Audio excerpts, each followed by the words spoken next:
Medyo alas 12 na ng gabi. Tahimik ang daan.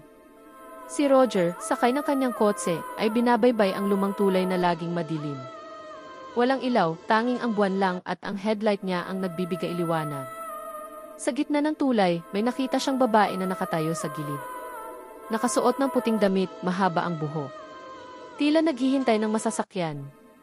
Nag-alangan si Roger pero naawa, kaya huminto siya. "Miss, saan ka pupunta?" tanong ni Roger. "Sa dulo lang po ng tulay," sagot ng babae, mahina ang boses. Pinapasok ni Roger ang babae sa shotgun seat.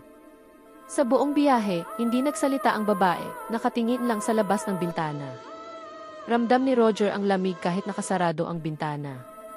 Pagbaba niya sa dulo ng tulay, bago pa man magpasalamat ang babae, bigla itong nawala. Tanging amoy ng luma at matinding lamig lang ang naiwan. Nanlamig si Roger at mabilis na pinaandar ang kotse. Kinabukasan, hindi maalis sa isip ni Roger ang nangyari. Naisipan niyang magtanong sa isang matandang pulis na kakilala niya tungkol sa mga aksidente sa tulay na iyon. "May babae bang namatay dyan sa tulay, sir?" tanong ni Roger. Napakunot noo ang matandang pulis. "Meron. Mga 3 taon na ang nakakaraan.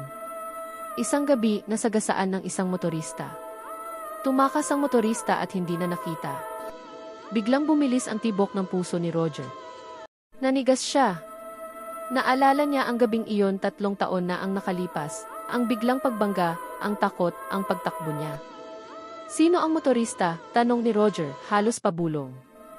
Tinitigan siya ng pulis. "Ikaw, Roger. Ikaw ang motorista, bakit? May bumabagabag ba sa'yo?"